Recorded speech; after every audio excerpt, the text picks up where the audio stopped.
बिस्मिल्लाहिर्रहमानिर्रहीम। Welcome to lecture number 32 of CS 401 computer architecture and assembly language programming. आज हम multitasking के concept को कंटिन्यू करेंगे with the help of TSR caller, और उसके अलावा के कर्नल अलग हो और प्रोग्राम जो हमारा रन हो वो उससे सेपरेट हो।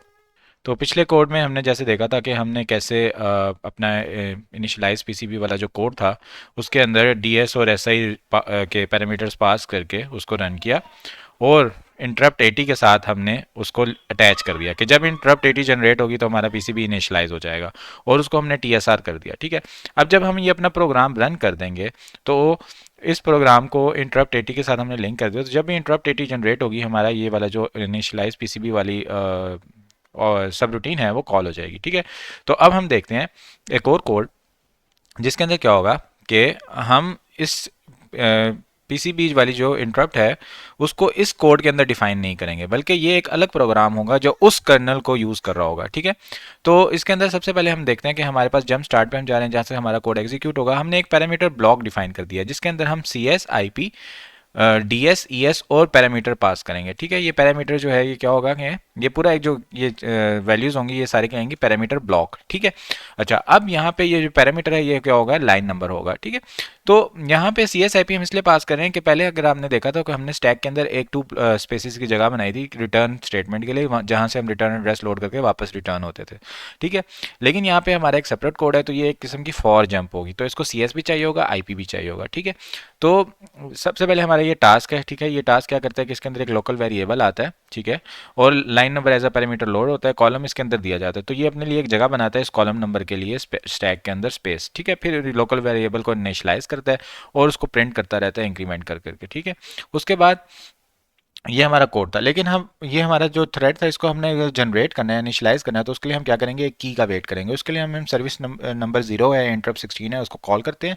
ठीक है, अब ये हमने पैरामीटर्स अपने सेव करने हैं। ठीक है, तो हमारा जो पैरामीटर ब्लॉक है उसके अंदर हम अपना CS कोड सेगमेंट सेव करेंगे। ठीक है, उसके बाद माई टास्क जो है वो हम सेव करेंगे पैरामीटर ब्लॉक +2 पे, ये हमारा ऑफसेट हो जाएगा। ठीक है, जो हमने यहाँ पे सीक्वेंस पूरा बनाया हुआ है। ठीक है, सबसे पहले हमारे पास CS है, फिर IP है, फिर DS है, फिर ES है, और फिर पैरामीटर है। ठीक है, तो यहाँ पर हम यही कर रहे हैं, इसी तरह से हम इसको स्टोर कर रहे हैं। ठीक है, तो सबसे पहले हमारे पास CS जा रहा है। ठीक है, उसके बाद +2 के ऊपर हमारे पास ऑफसेट है IP, +4 पे हमारे पास डेटा सेगमेंट है DS, और ES है +6 पर। ठीक है, उसके बाद हमने पैरामीटर पास करना है जो कि लाइन नंबर है, वो हम AX के अंदर पास करते हैं, जो हमने लाइन नंबर क्योंकि हम हर बार चेंज करते जाएंगे। ठीक है, तो AX में लाइन नंबर पहले लोड किया और फिर उसको पास कर दिया हमने यहाँ पर। ठीक है, तो ये पैरामीटर में हमारा पास हो गया। अब हमने पैरामीटर ब्लॉक का एड्रेस SI में जाना है, क्योंकि जो भी हमारा इनिशियलाइज पीसीबी होगा तो वो क्या करेगा, SI और DS लेगा। ठीक है, तो SI को हम पैरामीटर के एड्रेस पे पॉइंट कर देते हैं कि यहाँ से हमारे पैरामीटर सारे स्टार्ट होंगे, और डेटा सेगमेंट हमारा ये वाला होगा जो प्रोग्राम अभी रन हो रहा है।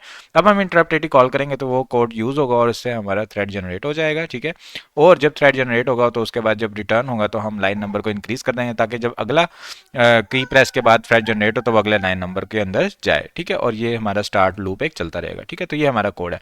अब एक कॉन्सेप्ट होता है री एंट्रेंट प्रोसेसेस का। ठीक है, तो एक ग्लोबल वेरिएबल्स होते हैं ना, यानी फॉर एग्जांपल मैं कहता हूँ कि एक स्क्रीन है, उसका स्टार्ट असेस कर रहे हैं। अब मेरे पास तीन प्रोग्राम्स हैं जो स्ट्रिंग प्रिंट कर रहे हैं।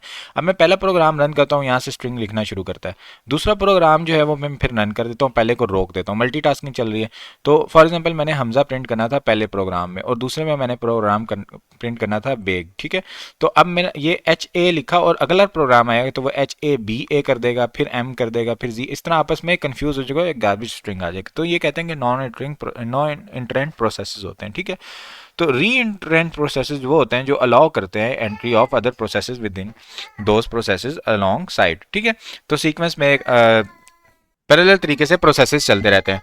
तो यहाँ पे हम ये कॉन्सेप्ट देख रहे हैं। ठीक है, जो कोड है कि यहाँ पे हमारे पास तीन प्रोसेसेस हैं। ठीक है, ये तीन प्रोसेसेस का इसी तरह हम क्या करते हैं कि पहले हम पैरामीटर ब्लॉक में CS भेजते हैं, फिर ऑफसेट DS ES, फिर हम अपना जो पैरामीटर वो सेंड करते हैं, वो हमारा बिल्कुल लेफ्ट मोस्ट है, और फिर SI में पैरामीटर ब्लॉक मूव करके इंटरप्ट 80 कॉल कर देते हैं। ठीक है, अगली बार जब हम क्या करते हैं कि ये नेक्स्ट थ्रेड को कॉल कर देते हैं, ये नेक्स्ट थ्रेड को कॉल करते हैं। तो ये एक री एंट्रेंट किस्म का कोड है जिसके अंदर तीनों थ्रेड चल रहे होते हैं।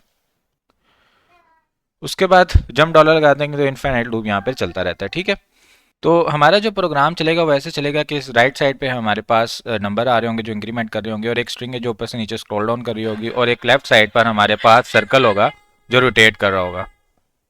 तो इस तरह से आप अपना प्रोग्राम देख सकते हैं। तो हमारे पास अगर देखा जाए तो सबसे पहले हमारे पास टास्क वन जो है वो क्या कर रहा है कि उसके अंदर एक नंबर, लाइन नंबर आता है सबसे पहले, ठीक है, कॉलम नंबर आता है, ठीक है, और एक नंबर इसके अंदर हम इनिशिएट करते रहते हैं, वो नंबर इंक्रीज होकर प्रिंट होता रहता है, ठीक है। फिर हमारे पास एक सेकंड थ्रेड का नंबर है जो कि स्क्रॉल डाउन करता है, ठीक है, इसके अंदर करेक्टर लोड होते हैं, ठीक है, फिर नहीं ये रोटेट करता है बल्कि सर्कल बनाता है, तो ये उसको रोटेट करता रहता है, जिसकी वजह से यहाँ पे एक सर्कल बनता हुआ आप देख रहे थे, ठीक है।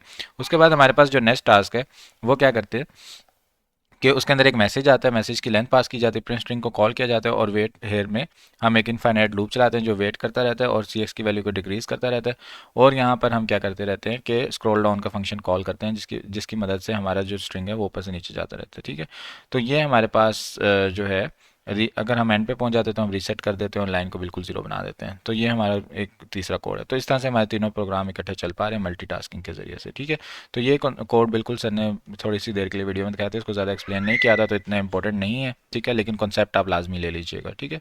तो यहाँ पे हमारा लेक्चर एंड होता है। Thank you so much everyone for joining and watching. अपनी दुआ में याद रखिएगा। टेक केयर, अल्लाह हाफिज़।